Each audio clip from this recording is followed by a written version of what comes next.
Tony Ward. In comes Storan. It's there. Brendan Storan has scored for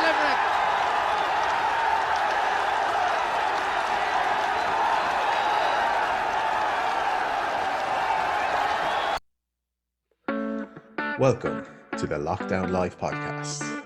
My name is Jamie Flynn. You can get in touch with me on Twitter at jam_fly. All podcasts are available on our YouTube channel, and while you are there, I would appreciate it if you hit the subscribe button. Hello, one and all, and welcome to the Lockdown Live podcast. The term ball-playing centre-half is thrown around a lot these days. Alongside Franz Beckenbauer, my guest today was one of the true pioneers of this modern craze. A staple in the heart of the Limerick defence during the most successful period of the club's history.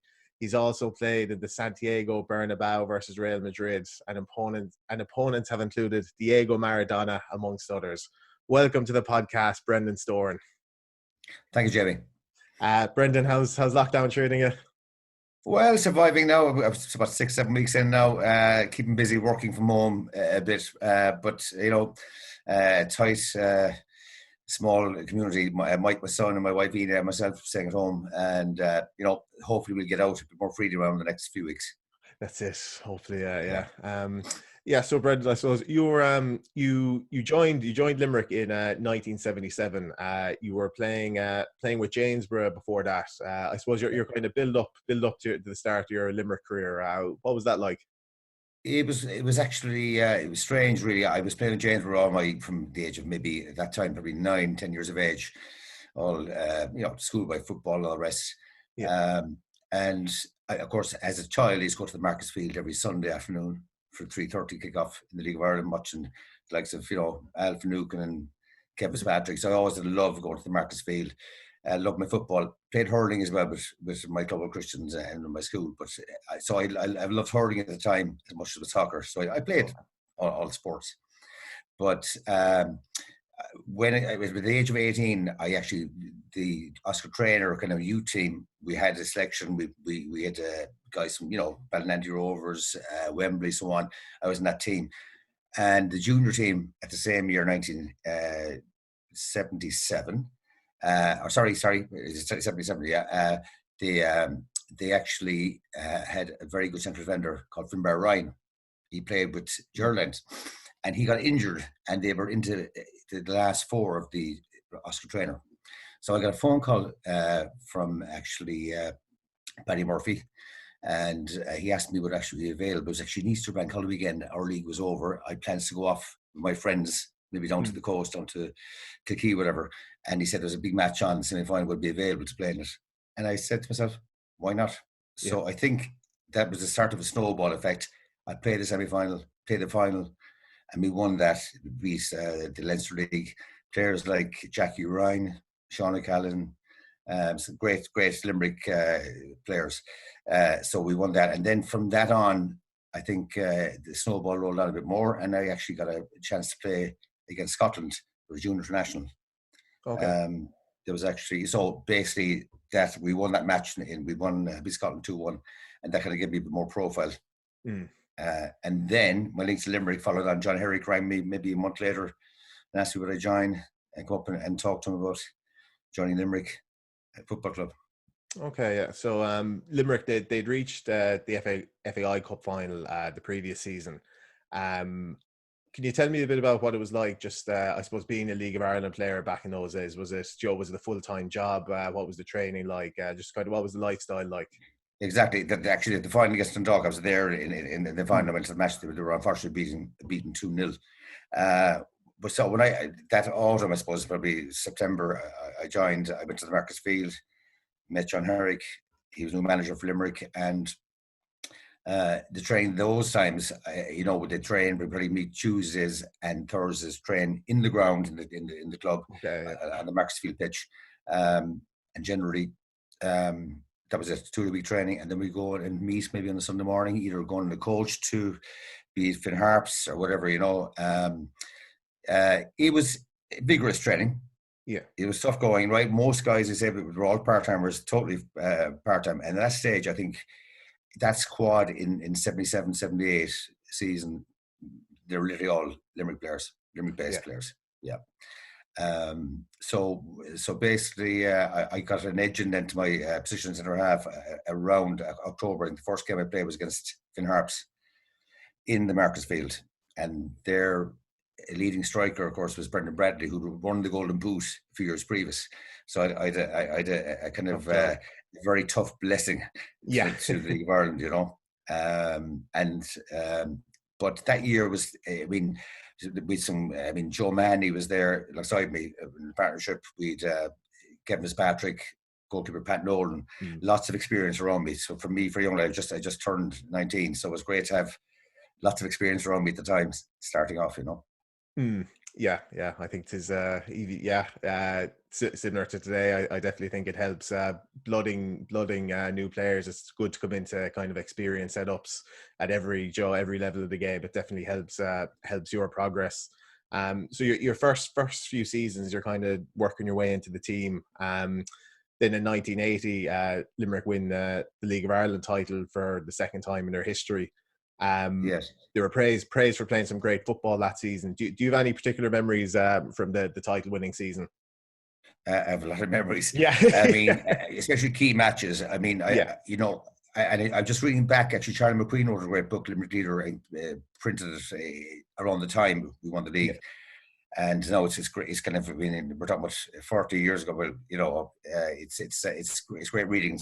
About he covers the crowd support and all the rest, which built up slowly as the season went on. I think the new club in the league that year was actually UCD. Oh, okay. Joined the league, yeah. And that was one of our first games in the season. I think we may have beaten them 2-0 earlier in the season, and we just tipped along quietly. But the league thing, starting at the league, it just didn't start. Our preparation was that year in the start of 79. Dave Mahidi came on the scene. We had great UL College, which it was NAHE at the time, whatever, and you had the NCPE physical education side.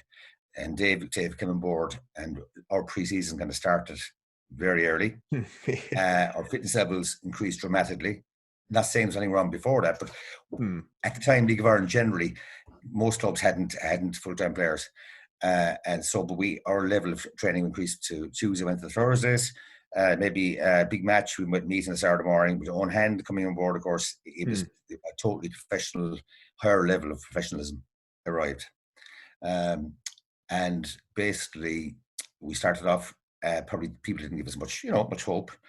And so we just tipped away nicely and started winning matches, drawing games, didn't lose too many. We were doing well as the season progressed, coming to Christmas. Dundalk ourselves were kind of on top.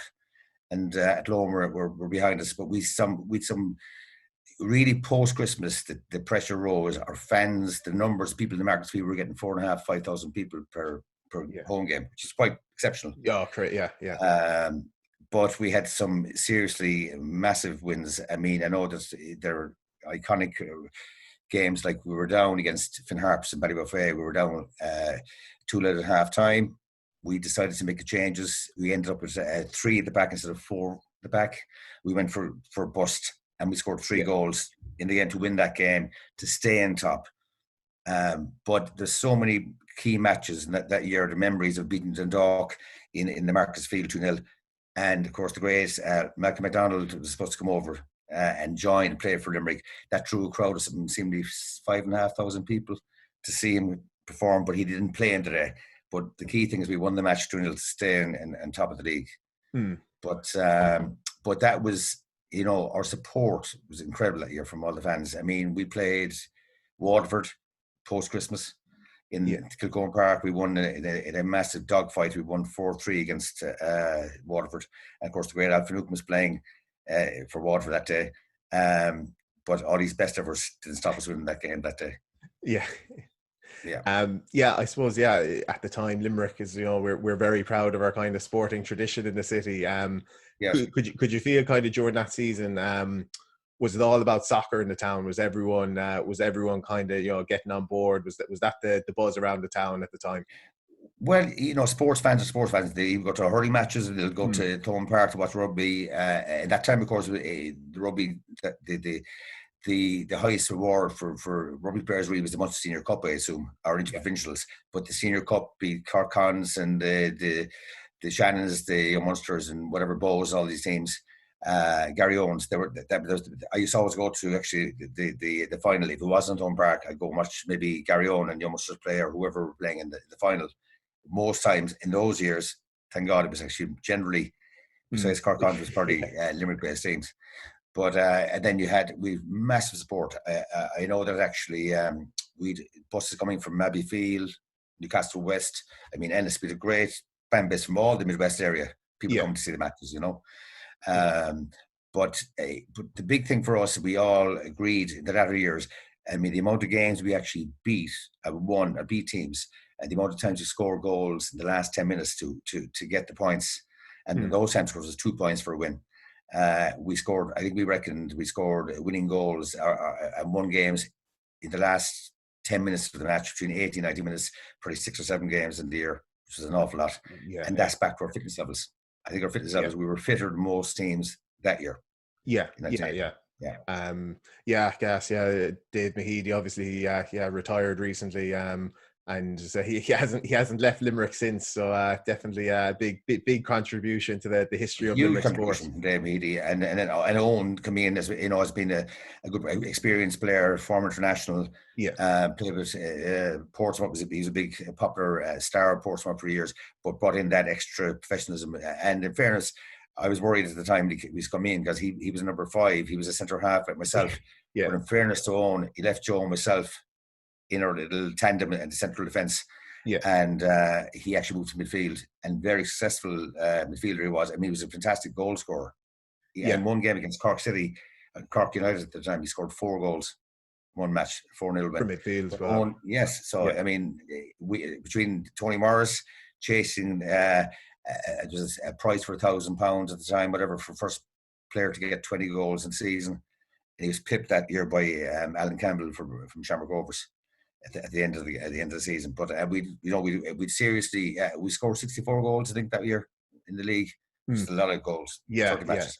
I suppose the style at the time where he I assume it was a kind of a 4-4-2. Was it an attacking kind of team? What was 4-4-2. I mean, if we were conferences up, we might 4-3-3. I mean, but generally it was 4-4-2. That was our structure, really. Generally,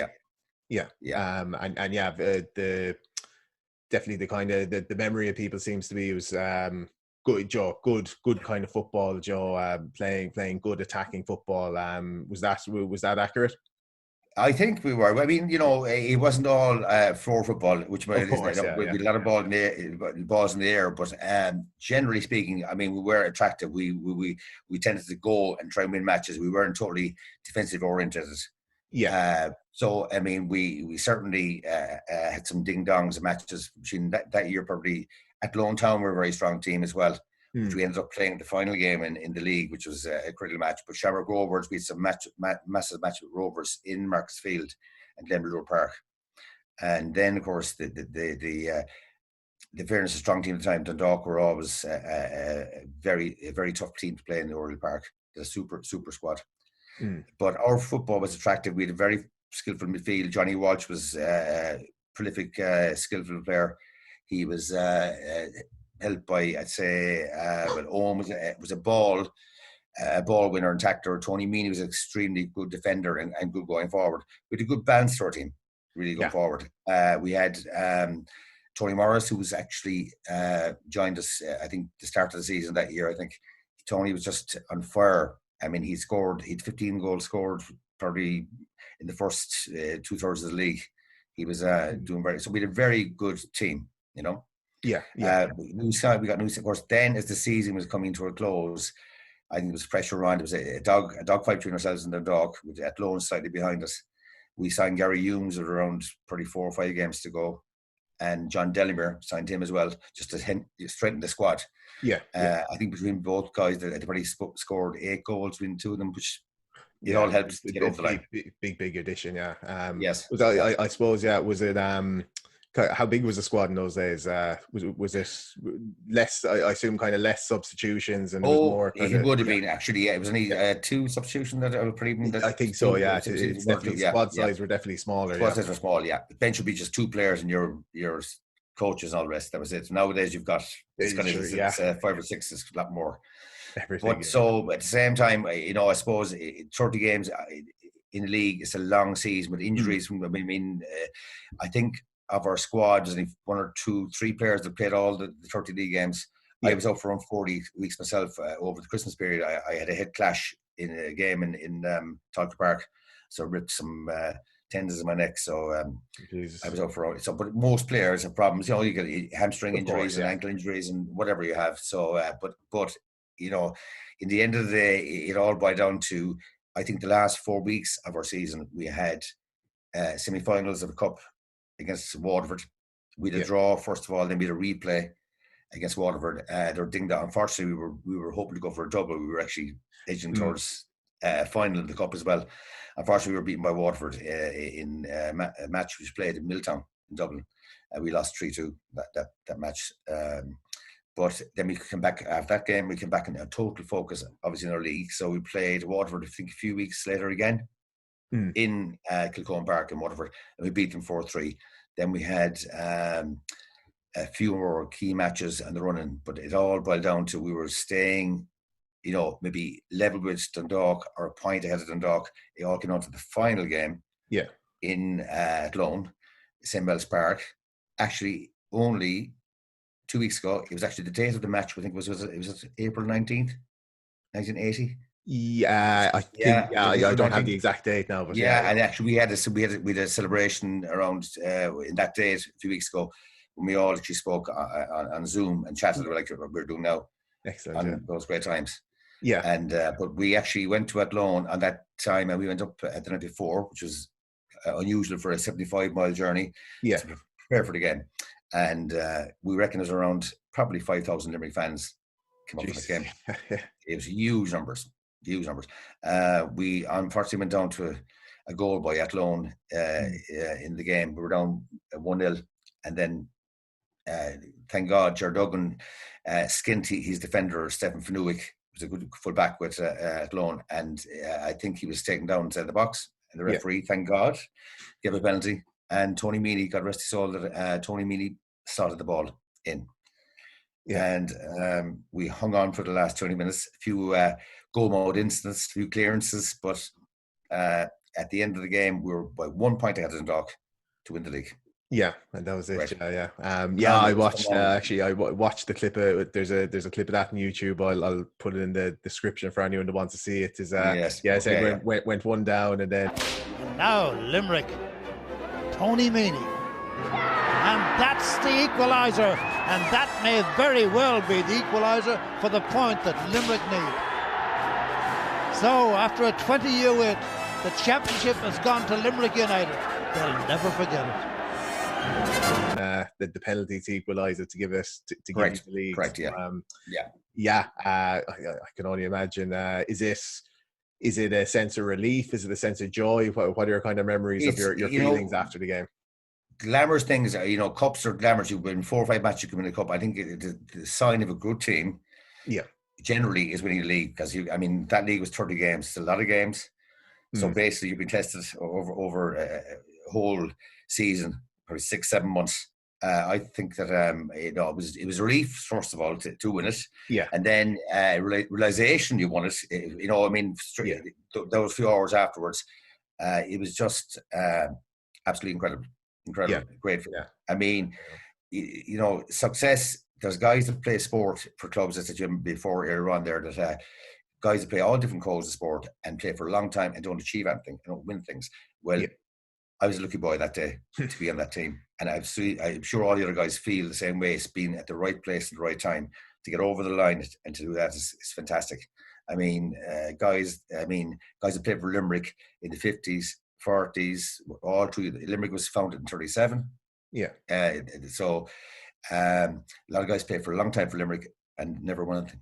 So it's nice to be in the right place at the right time. Yeah, absolutely, absolutely. Yeah. Yeah, I said yeah, it's that's you have that for life. That medal now is there forever. correct. So it's Yeah, that's that right. moment in that day. Yeah. And can I So say, Jamie, yeah, interrupt you, that our journey back to Limerick that night was unreal. It was probably the longest cavalcade I've ever seen. I mean, yeah, the road to Athlone and Limerick then, and it's still going back through Nenagh it's and the still back similar. roads. Yeah, It's not a great road, but the amount of people, that travelled and waited for us to go back in our coach, it was just incredible, an incredible yeah, scene, yeah. I can And imagine. celebrations were going on for more than one day when we get back to Limerick. Yeah, I'll tell you. I expect no less. I said the 5,000 fans traveling back with you, and just Literally, well, a few thousand stayed around for us to come back. Yeah, exactly. It was fantastic. It was really great. yeah, yeah, incredible. And as I said, we haven't seen anything similar, in Limerick since. So it really, really was a special moment. Yeah, well, they were great times. Yeah, Unfortunately, having the Marcus Field back as the location for League of Ireland football is a super ground, super stadium. yeah, So let's hopefully in the next few years it'll get back to the levels we got them before all these years ago. absolutely, yeah, yeah. Yeah. So that summer, 1980, a League of Ireland representative side travelled to Argentina to play a number of games against both one game against the Argentina national team who were the world champions at the time, and a number of representative sides in Argentina. I suppose first of all, something like that is it's alien to me, Joe. A League of Ireland representative side traveling to Argentina to play these representative matches. That must have been an incredible experience for someone like yourself. It was unreal. I mean, actually, the coach or the main manager at the time was Tommy Jackson. He was the Waterford manager at the time. He was given the job. He took the job to look after us and pick the team, and he brought his crew around him, his training crew. We left. I think it was probably early May, whatever. That year we flew over, and now it was actually the tour was supposed to be. I think it was 5 games in 4 weeks, so a month in Argentina. Yeah, So we all assembled and headed off. You had a very strong contingent from Dundalk. You had Shamrock Rovers, Bears, Dundalk, Athlone, Limerick. Generally, they made up most of the squad. yeah, I think it was around probably 24 guys went travelling the trip with all the FAI paparazzi as well, of course, all yeah, yeah, the green jackets we call. But the game we stayed in Buenos Aires. Our first stop was Buenos Aires. That first game was against I think it was against the national squad in River Plate Stadium. So of the squad of maybe 24 of our playing squad, it was around, I think it was probably 16 of us were in the squad for that night of the match. We arrived in the course of the bus with police, cavalcade and all the rest, and we were, I think it was around 65,000 people there in the River Plate to see us. Of the Limerick team, we had 4 of us in Limerick going. It was Johnny Walsh, the travel on the trip, Pat Nolan, Gary Humes, and myself. And Pat and Johnny were in the first 11, and Gary and myself were on the bench. So the game proceeded, but there was actually Maradona. Diego Maradona was 18 years at the time, I think. yeah. 19, I think. Yeah, yeah. 19 at the time, yeah. It was one of the first games for Argentina, Yeah. I think, and it was what a spectacle, but it was again to be the tension. It was passionate. The crowd were passionate. It was wonderful, and the only goal in the game was scored by Diego Maradona. Yeah, Yeah. yeah, incredible to. I said it's very tough to frame the question in any other way other than talk about Maradona. Was there, at that age, was there a big buzz about him? Did you think you were seeing something special there? Well, absolutely. I think we had a translator with us on the trip, a local person from Argentina, and translated a lot of the press before the match. And it was all Diego Maradona at the talk. We saw it, we knew of him, but it was actually in our presence when we were there in Argentina. Straight away, the level of expectation from him and the coverage of the press was huge. So we actually we expected a lot from him, and he actually delivered. Yeah, he was incredibly. I mean, for a small person in stature, I mean, his balance, his speed, he was just a joy to watch, really. Yeah. It must have been just absolutely incredible. And Jamie, you think of all the League of Ireland squad.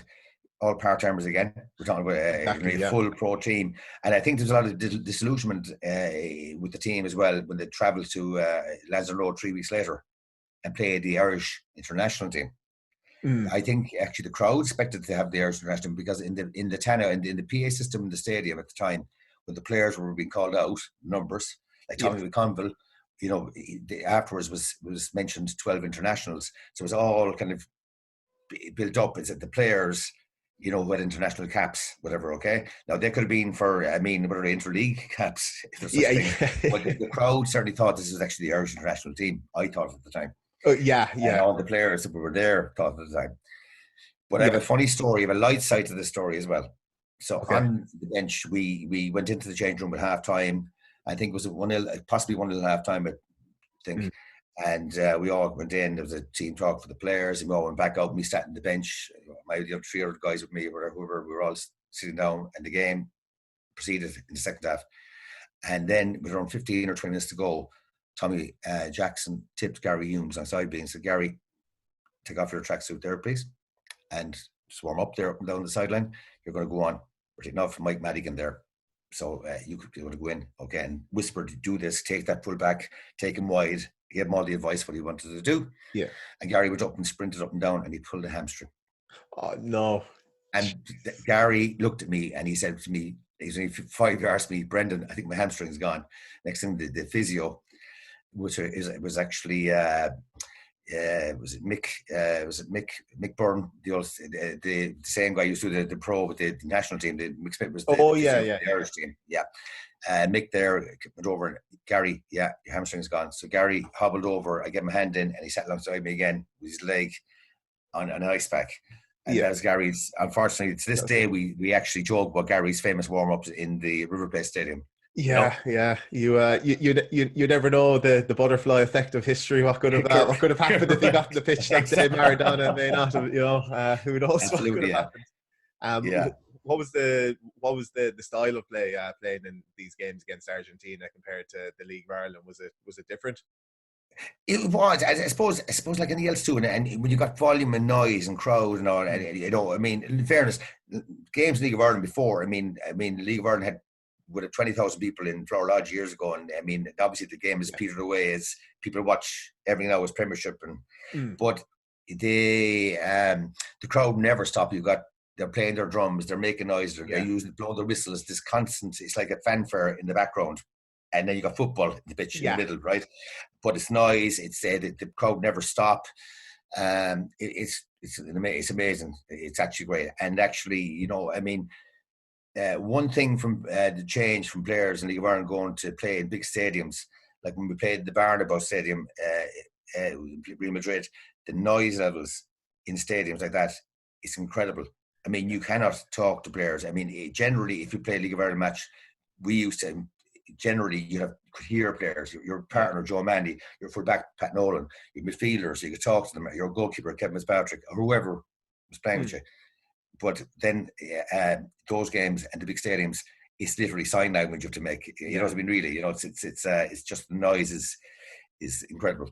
Yeah, just the calling. Yeah. I have an interesting story about our trip to Argentina as well. About we played that game and there was 1-0 and there was press. We wrote the reports and all the rest. It was grand, and we were moving to different places. We actually went to Córdoba and Mendoza and all these different places. And it was the amount of Irish people of Irish ascendancy or descendancy, right? Descendancy in Argentina was quite large. A lot of people were over there who came in the 1870s, probably 19th century and early 20th century. And we actually met people in our second stop was actually Córdoba, and Córdoba has an Irish club, St. Patrick's Club, for people of Irish descent. Yeah, and we were brought there. We were invited as guests to meet people who were from all, you know, the Walshes, the O'Briens, and all different, you know, these the Argentinian people, all people who were actually third, fourth generation Irish, kind of, you know what I mean? Yeah. And we met a guy called Ned Fleming, who left Nenagh in 1921 during the Civil War and went to Argentina. Okay. And Yeah. he left. He left Buenos Aires after 1 or 2 years, and ended up in Córdoba, I think. And he was in the club, and he was in at this stage. He was in his. He would have been in his 80s. He was around 81 or 82. And Yeah. he met myself and Pat Nolan and Johnny Walsh, people from the Midwest. He'd been a Nenagh member, not too far from him. And at that time in Argentina, there was, of course, a junta, military rule. And his daughter was gone missing for 6 months. And she was one of the missing people. And he was minding his 2 grandkids. And his son-in-law and daughter were missing and they were never found again. So it was actually... So those times we were there, although we had staying hotels, we were going in coaches, but when you met people outside, you could feel the tension in their society. It was a very dark time for Argentina. Yeah, but Ned left Nenagh for the reason of it was actually this Irish Civil War. Yeah. So he got out. He was in the wrong side and left Ireland. Yeah, wrong side both times. Yeah, Yeah, it's incredible. The Irish diaspora. Remember reading about that a few years ago. The Irish diaspora in Argentina is something I think something a lot of Irish people. I certainly wasn't aware of it before, but that's right. Yeah, big Irish population there. So it's just Joe. I think people kind of know the UK, America, Australia, and all that, but Argentina, right. A lot of Irish people there as well. That's right. And actually, when we arrived in the hotel, it was the German hotel, Bear in the hotel, whatever, in Buenos Aires. And we arrived there first. And obviously the press were covering, I wanted able to, basically they announced we were playing the match in the River Plate in a few weeks' time and mentioned some of our names. And Johnny Walsh got a phone call from reception saying that the Walsh family from Buenos Aires wanted to give him a poncho. Because the Walshes in Argentina, so many of them had left Ireland and they arrived in the hotel, and Johnny I went down the lift with him and I was there with him, and he received it from the family, from 3 people who their names are Walsh. Yeah. So that was actually interesting. And then another thing, before I won't delay much longer, but I'll tell you this one. No, please. On that trip, on that 1 week stay in Buenos Aires, before we moved off to different parts of Argentina, a resident hotel that few days, the first week, was B.B. King, to a guitarist. So at breakfast time, the only people speaking English would have been our squad, the guys from Dundalk and Waterford, Limerick and all the rest, and B.B. King and his wife the next table. And he heard a conversation. So he came over and said hello to us, and we chatted away to him, and he said to us, I'm playing a concert in 2 days' time. If any of you want to go, please let me know. So I love music, and I said to guys, I went around, got a pen and pencil, and asked guys who wants to go. So I got 8 names, including myself, and I went over and handed to his table and said, Mr. King or BB King, whatever I call him. I said, look, 8 guys, if you don't mind, we'd love to go and see you. And 2 nights later, we got 2 taxis from our hotel, and in those times, no mobile phones, no apps in your phone. I had a letter to give to security guys. So we arrived in the hall in Buenos Aires in 2 taxis. I went over and handed the guy a letter, and he took 8 of us along in a side door. We walked down the side of the stage. We'd 8 seats in the front row to watch B.B. King play a fantastic show. Jesus. That's a nice memory, isn't it? Yeah, absolutely. Yeah. One of the football and playing in the River Plate Stadium and playing against Maradona, that wasn't enough. It's definitely okay. a nice thing to add. So it just keeps on rolling. A few months later, Limerick played their most famous match against Real Madrid. I suppose, firstly, when did you first find out that you were going to play Real Madrid? When did you get news of the draw?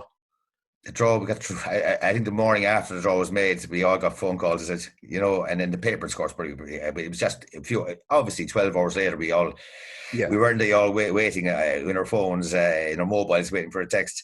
But I mean, in those times, it's hard to believe that clubs at that level of, and size, compared to part-time clubs like Icelandic clubs or League of Ireland clubs or whatever, that can play the top teams in Europe. And that's the way it was. It was an open draw, which is fantastic. And it was just a fantastic feeling.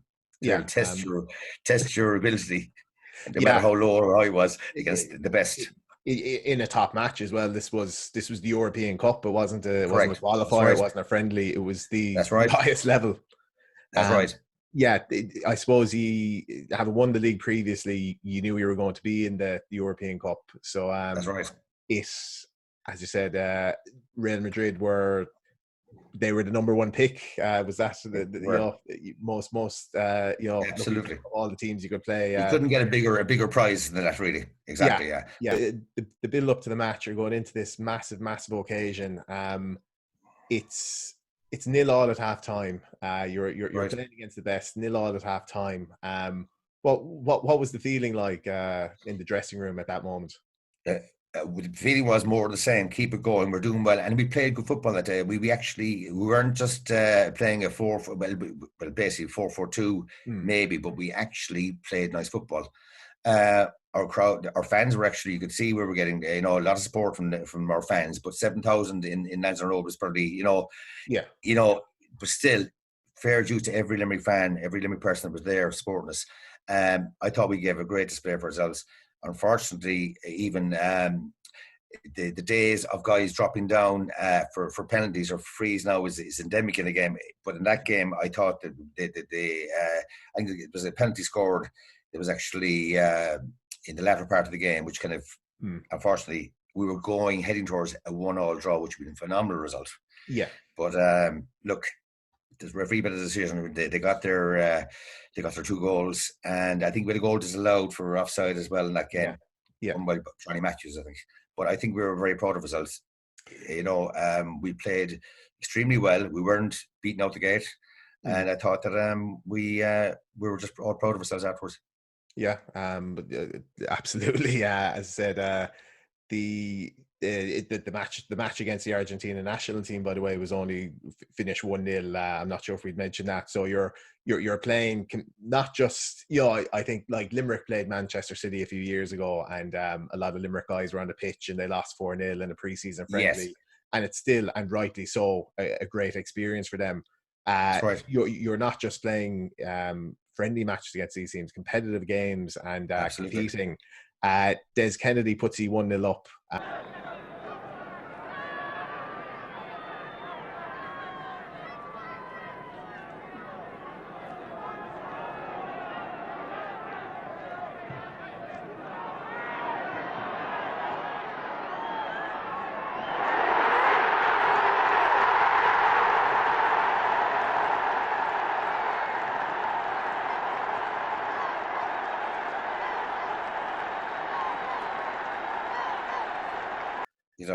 In your what are your wildest dreams of that? Are you actually, surely it has to enter your head, you have to be my first reaction was, Jesus, in my own mind, we could win the first round. Yeah. Get a draw away in the Barnabout. Things are going to happen here. Think about well, absolutely, and not undeserved. We actually we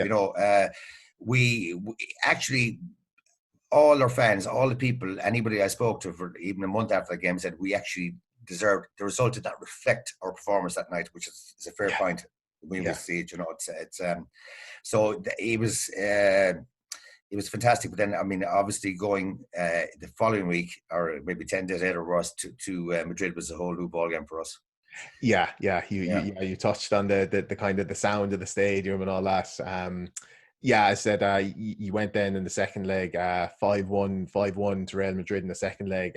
You scored got a goal in the Bernabeu. Well, that's right. Yeah, that was that Desi again. I mean, we weren't over the 2 games. I thought, it looks on paper 5-1. In fairness, we were under severe pressure, and in the Bernabeu Madrid, and back to your fans, support, noise, incredible environment, fantastic. It was just like, you were going. I mean, contact. I became brilliant at sign language. I mean, all our the back 4 week. I mean, we nearly plans what that means, or say it twice. But it was a barrage. It was a pressure in the game. I thought we did well to keep it at 5-1 in the end. Yeah. But what an experience we had. What a night we had. It was incredible. Yeah. Did you spend a few days in Madrid? We did. Actually, it was. I think it was. See, I think we were back in the league course and the season went on. Of course, we were back. I think it was actually we kind of arrived pretty. It was pretty 3 or 4 days max. The game in the middle of that because we had a league game, and the game was probably on a Wednesday night. I think we had a game on a Sunday, so we were back in Limerick on a Friday. I think. Yeah. You know. Okay, yeah. So we had great support from it. We had a few hundred fans travel to that game as well, which was great. Yeah. It was fantastic. Yeah, great experience. But that was the end of our journey. But I suppose we were saying, I mean, we pretty met the best in the first round. Yeah. But it's nice to, yeah, absolutely. That's the way it goes. Yeah, the Real Madrid, they went on to I think they conceded 1 goal against Inter Milan in the semi-final and 1 goal against Liverpool in the final. And 2 against us. 2 against Limerick. So they, as I said, that's quite some story. Actually, we always and actually, ironically, they lost the final to Liverpool. Yeah, and of course, our score was Kennedy, 2 goals, and Alan Kennedy scored a winner for Liverpool against them. That's right. Yeah, and Alan Kennedy, he was in Limerick recently as well for the Ashton Anacotty game.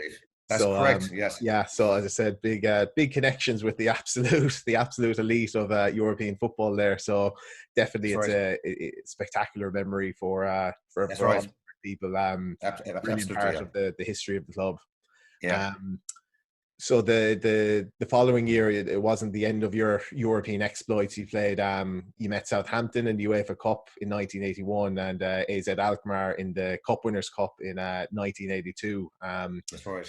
Any memories from those games? Well, of course, Southampton, of course, at the time they had Kevin Keegan and Watson, a lot of internationals. Mike Shannon, the international players. Well, they did a very, very good team. Menemy was their manager, we were probably disappointed, I suppose, when you play Real Madrid the year before and kind of lose 2-1 at home, and Southampton actually beat us 3-0 in the Marcus Field, that was for us was really, it was a killer. It was kind of there was no hope of doing any damage in the second leg. I don't know whether they probably didn't perform. Obviously, didn't perform to our best, or maybe we did, and maybe just they're a far better team. But in hindsight, now we played the return game in the Dell. They're going to St Mary's now, but the Dell Stadium, lovely stadium, and we drew 1-1. That was really actually we were delighted with that. And actually, Mike Menemy was a lovely guy. He came into us after and said, "Guys, your part-timers, I don't believe this." He was very complimentary for our performance. So I thought, and actually that game we hit the crossbar twice to actually, so we could have, the chances were there for us. Yeah. So I mean, we were glad to get a result. It's called, you were all draw. It was great. Yeah. So, playing Kevin Keegan and all those guys was a great experience. He's a real gentleman on and off the field. He's a nice guy. They're all gentlemen. We went for a meal after the game. I think in the second leg in Southampton, we met them all for a beer and a bit to eat and all the rest. But lovely guys. It's a great experience to meet these people on the social side. Exactly. Yeah, getting to know these guys is definitely nice, and I can't be overstated the fact you are all part timers here as well, and you're competing. That's right. Guys, is just an incredible kind of feeling. Correct. Yeah. So sorry, go on. Yeah. The Alkmaar match, the Alkmaar game, but that was after the lucky thing of course, the reason we played the UEFA Cup game first of all, was actually that Dundalk won came second in the league, and they win the cup. What actually happened was we got stepped in. We came third in the league, I think. Okay. Yeah. Yeah, that's what happened. And Dundalk were the second in the league and won the cup. So the third place team got the slot. That's how we got the slot there, which is great. And then, of course, the following year, we won the cup in 82 against Bows. Billy Young's great White Knights. Bows are a great team, some great players. Yeah. And then we had a draw against Alkmaar, AZ Alkmaar. Yeah, that was it. So it was a lovely thing to play the European Cup Winners' Cup. Exactly. The Cup Winners' Cup, the UEFA Cup, and the European Cup in 3 years, which was nice.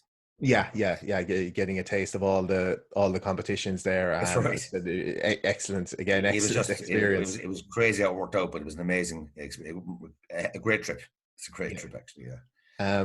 So around this period, as I said, you're playing the game at the highest level against the best teams. Is is the possibility of a move away from Limerick to England or elsewhere? Was that a possibility for yourself or any of your teammates, or what were yes.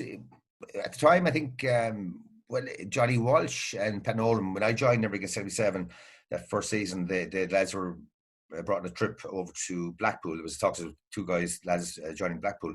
Now I'll tell you what. In today's terms, they would have been signed much quicker. I mean, there was, talks. It was a trial base and see how they slotted in. It was only for over a few days. They weren't missing matches in Ireland, but it didn't come to pass. It didn't happen. In my second season with Limerick, I think the Wolves manager at the time, it could have been John Barnwell, came to the Marksfield to watch me once or twice.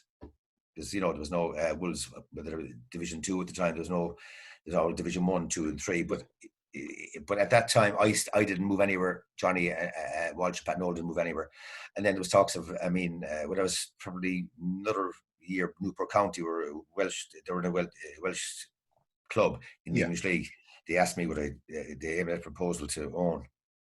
Would I see what I signed, or asked to talk to them? And I at the time I evaluated my own brain and said, no, I was working a good employer. I was happy here. And I think that, the money wasn't mega money, which it is now. It was small money, and they were a small club anyway. So, that was it. And then, of course, talking to players and all the rest, like I said, we headed towards the season in 1982. Tommy Gaynor joined Limerick, who was a very skillful forward. He joined us for the Cup campaign in 1982 and scored a good few goals in that campaign. And he went to Nottingham Forest afterwards. Tommy. But basically that we are to finish the trilogy, which was the Cup Winners' Cup. We ended up winning the Cup and going to Alkmaar. Alkmaar first came here. Sorry, we played Alkmaar in the Marcus Field first, and I think the score there was 1-1. Marcus Field. 1-1 the first leg. And the following week we went there and we lost 1-0. So they won. But the Alkmaar played us on, I think it could have been late September '82, and in the middle of October in '82 they played Inter Milan in their stadium in the next round of the Cup Winners' Cup, and they beat Inter Milan 1-0. So Inter Milan lost 1-0 against Alkmaar. So did we. It wasn't too bad. As I said, drawing all the first leg and succumbing in the second leg. Was there any regret in the second leg? Obviously, just a goal in it. Did you think maybe? No, no. We were look. We had chances, but didn't take them. But I suppose it was always in our mind. A draw was not good to us in the sense that they had the away goal. So that's probably made us a bit more attack conscious. Now, we had to score a goal to actually go to the next round. But no, we were happy with we tried our best. And sometimes best isn't enough. Exactly. That's all you could do is say you're sizable underdogs in all these games. So it is just doing your best is all you can do. So 1982, Daly Mount Park, you're facing Bohemians in the FAI Cup Final. Limerick, they were in the final in 1977, so a lot of your teammates would have been involved in that match. Was there kind of a feeling of experience in the squad? And given you were maybe one of the younger players, how did you approach the game that may have been kind of different to your teammates that had lost the previous final? We obviously with confidence because our stature in the league in the last our stature in the league was growing actually even before we won the league in 1980. We actually ended up the two previous years we kind of 6th in the league, 7th in the league, so it was signs of things were getting there. We had a good blend and we were doing well, winning more matches than we lost. I know maybe in the early 70s they were obviously struggling. I saw some of the league level tables were, we were down to kind of the bottom 4 or 5, but definitely in the later 70s was a move up. But when it came to the cup game in '82, we had very I wouldn't say a tough campaign. We had we cruised nicely along. We were doing okay in the league as well. We were doing nicely, but when it came to Bows in Daly Mount Park, which is their home ground, that's tough for them. And I always remember actually the referee was Purcell, and I was saying, God's sake, how can we have a Dublin referee? At the time, I was making this point. A Dublin referee, we were playing a Dublin team, we were from Limerick. And in fairness, I spoke to him after the game and I said, listen, you were the fairest man I know. I said, in fairness, he was very, very straight, very fair. But that team had Jackie Jemison as a renowned striker. He was a graceful footballer. They had Jackie McDonough. They had one of the Kelly brothers in goals. They had a seriously good squad, very good squad, very good team. And so the chips were down. It was a tough game for us, but I mean, we prepared well. I think, on the day we had Tony Ward, of course, joined our squad. Kind of Tony played probably maybe 10 or 12. He played against Spurs away the year previously. Tony was on the cup squad that year in '82, and gave us width.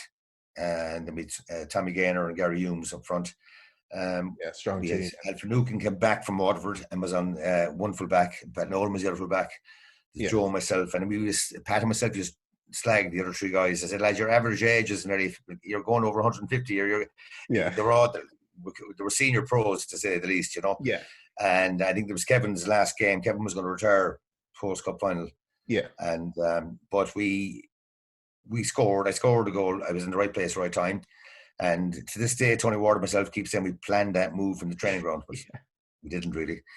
And so we held on that lead. We held on to that lead. Was a lot of going with instances. I mean, Joe Manny at one stage stopped a rasp of a shot from Terry Everson, I think, was ever right. And it was Joe hit his jaw. I nearly knocked his head off, but Joe happened to be in the right place at the right time. I think he's already concussed for a few minutes after that. But we lived close to the line. We were lucky. We battled it out, kept a clean sheet. And it was just a fantastic feeling. It was great. It was great. And then it was a miserable wet day in Daymore Park. And I think that the gate was around 12,000, 13,000 people. And at least 10,000 people from Limerick were there. At least we get them some joy, because unfortunately a few years previous in that game in 77, it was 76, the final last was 77, they'd lost. But it was great to win it. It was fantastic. I said, Tony Ward plays, he strokes worthy of an out half. He strokes the ball in from the corner kick into the front post. You were on to it, knock it in. That's right. You've played in the Bernabeu, you've played in the River Plate Stadium, knocking that ball in to go 1-0 up in the cup final. Is that the highlight? Is that the highlight for you? It was the icing icing in the cake, really. It was fantastic. I mean, getting the cup finals, we'd been beaten in two. Actually, my career with Limerick, I'd lost two semi-finals. It was Galway beat us in one in probably 84 or 85. And then we were beaten by Waterford the year we were going for the league, which we did win. So getting to finals, no one knows to come second. The only people, the winners are known. But it was great. It was fantastic. It was brilliant. It was a real kind of, winning the league in 80, then we had European experience in 81. And we had actually 82, it just kept our profile high. And it was just brilliant. It was just brilliant for the fans, brilliant for all the people that support us. And we had a fantastic fan base. They were so supportive, so noisy. So, it was just great. Absolutely. As I said, an absolutely illustrious few years. I said absolutely brilliant kind of time for Limerick as a place, as a club, everything. That's right. Just want to speak a bit briefly. In 1983, there was some controversy over the ownership of the club. So a very kind of quick version of events. There was investment from Pat Grace, who was kind of KFC or famous fried chicken fame, and he went to form Limerick City. So it was Limerick United originally. He went to form Limerick City, and a few days before the League of Ireland season started, Limerick United went to the High Court and got an injunction, meaning Limerick United had to be reinstated in the league. So don't quote me on any of that. This is just a very, very kind of quick version of events. So I'm not too worried about the logistics of exactly kind of what happened off the field. But as a player at the time, was it a stressful time? How did it Oh, feel? it was. How were you worried? Yeah. Absolutely. It's after all the success and all of a sudden, we had we hadn't you pack race on one side, trying to get a takeover of the club, which you did eventually do anyway. Yeah. And then you got the long-suffering Mick Webb supporting, financially for the club, and with his squad, his team on one side, and Mick Webb wanted to, stay on and stay in charge, all the rest, and pack race on the other side. And unfortunately, it came to pass that most players had a vote, and most players voted to go with pack race. Yeah. And you wonder now, then that started the tour and the saga to Raban with building a new stadium and raffles and all the rest. Unfortunately, it probably, in hindsight, it was the wrong horse. Really? I think. Yeah. Well, look, he pack race, in fairness, put money into the club. And they went. Old Crescent sold the ground to pack race. They're pretty glad to get out of the ground, I think. And then Limerick moved to Rapan, and then how many years it lasted, or would it have been 10 years? Maybe it lasted, maybe more. I haven't that figures now, but in the end of the day, it was a mess. It was a mess because you got then what actually happened. Mick Webb and the rest, they tried to get other players to keep. They had the franchise for the League of Ireland, so different guys, non-Limerick guys, came along and played matches, and it lasted 4 or 5 games, and then it collapsed seemingly. You know what I mean? So it was a mess. It was a pity, really, because politics and sport is fact of life. It is there the whole time, but we were caught in the middle, pigs in the middle, and it was a mess. A time I'd like to forget, really. Actually, it wasn't pretty fun. It's as I said, it's it's impossible not to see some of the similarities with kind of Limerick today with whatever entity or whatever club will end up representing Limerick. But as you said, I think it's very much it's the players and the fans that suffer the most. As I said, you want to give players the opportunity to represent their team, to have an opportunity to play, and you want give the fans an opportunity to watch their team. So it is unfortunate that these things happen. It is. Yeah. So following that, you joined Waterford in 1987 and had a season or two with them. Did you enjoy that experience? I did. It was great, actually. I joined Waterford. Alfie Hale was the manager, and Peter Thomas was supporting him. A lovely bunch of guys. I went down with a good season. I started in straight with the guys. Now, so I used to train in Limerick myself in the college, and actually at the time Newcastle West of the team. Oh, okay. In Division 1, whatever. Yeah, and. So I used to train with them, whatever, in down in the college, whatever, and travel to Waterford, wherever we to go to. And then Pat Nolan joined me later on that season as well.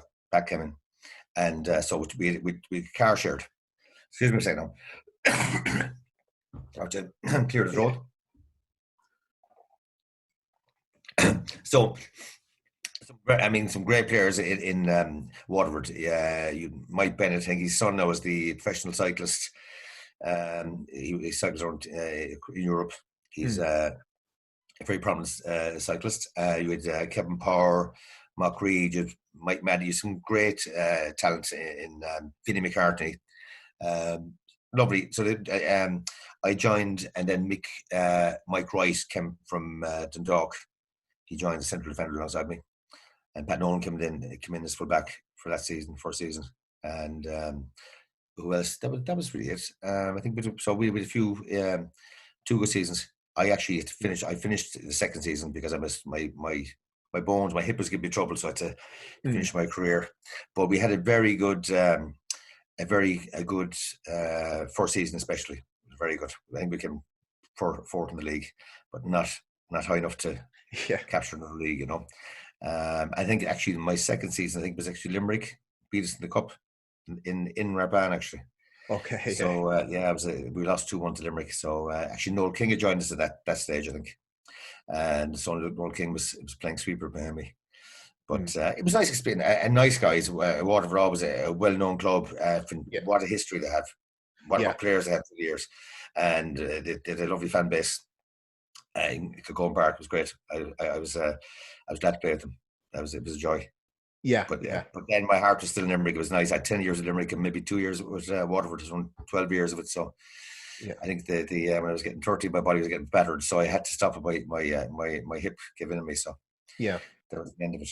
Were you any regrets? Were you sorry to stop? Were you disappointed with the injury?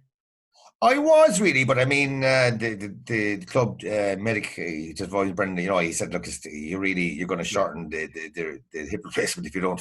It's straightforward that if you keep playing and training this intensity, you're just going to wear it out quicker. So he said, "I'd advise you." So I did in my second season. After the second season, there, I had to make the move, and that was it. Unfortunately, Yeah. That was it. Yeah. But I suppose kicks and bruises and now I suppose with clubs as well, with the medical side of it, it's a lot more advanced than it was in our day. I mean, the years it was when even the years the 70s was the magic bottle of water was the bottle of water. I mean, you had a bagman normally, and that was most clubs. I mean, the need for qualified physios didn't apply to clubs at the time. It wasn't there. I mean, that came in maybe the 80s on, or even, towards the late 80s. But then, so we had our character called Willie Flaherty, was our bagman. But Willie was great man. He was 3 years with Limerick. He was that was his role for a long, long time. And he did his best for all of us to keep us as fit as we could and keep the bones right. And, a drop of poachine and olive oil was always handy now and again on the calves, So you do what you can. That was the technology at the time. That's the way it was at the time. That's the way it was. Exactly. It's all yoga and foam rolling and all that kind of stuff now. But you make do what you can. Exactly. Looking at the modern game now, Brendan, you as I said, you're and any time your name is mentioned, it's impossible for people not to bring up the fact that you were as I said, a ball playing centre half, and you weren't just a stopper. So that's, as I said, I've heard that from many, many different people. That tell that to my partners in the team. They wouldn't say that, Jamie. I'd say, but ahead of your time. Just clear the ball, Brendan. It's clear. Get rid of it. Exactly. Gas, did you say that? I'm sure that there's a lot of some current managers might be advising their centre halves to be doing that nowadays. Any thoughts on the modern centre half? What do you think of how the centre half particularly is progressed? Well, ball playing is one part, right? Yeah. But the critical thing for any defence, like you go back to the great Arsenal back four, of the probably the early 90s, whatever. I mean, you had kind of super team. Tony Adams, exactly. Winterburn was Winterburn, Keogh. Super. But they defended first of all. Your first job is defend. I mean, the keeper and the four in front of you, or whatever formation you play. Yeah, that's the key thing.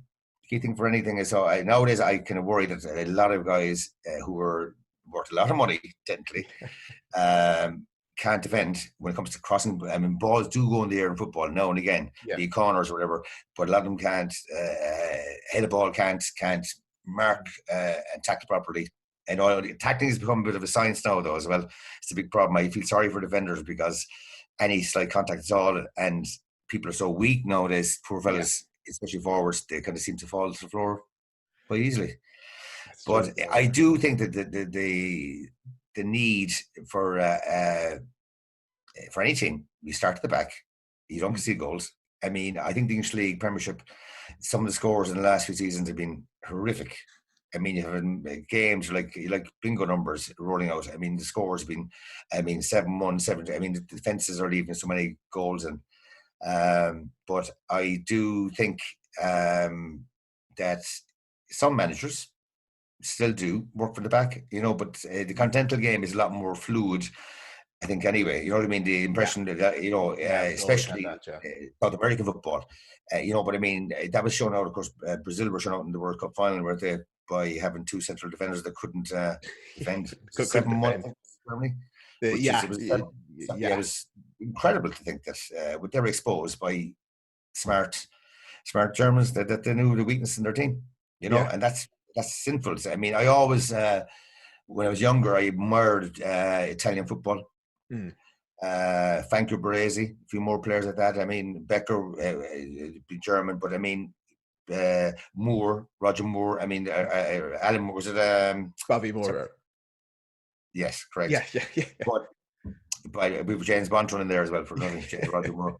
Yeah, admired Roger Moore as well. Yes, that's right, exactly. But the thing is that I mean, the thing about the art was lost for long. But I think some managers are realizing now that you can't manufacture a defender in the middle of his career.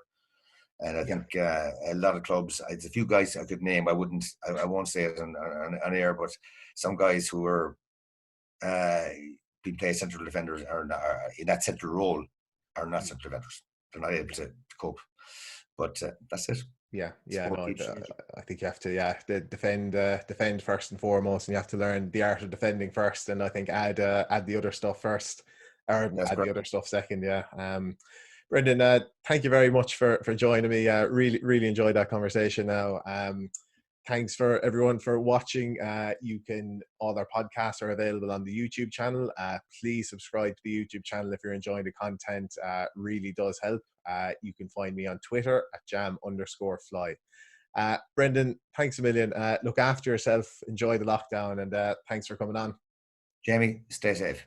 Be good.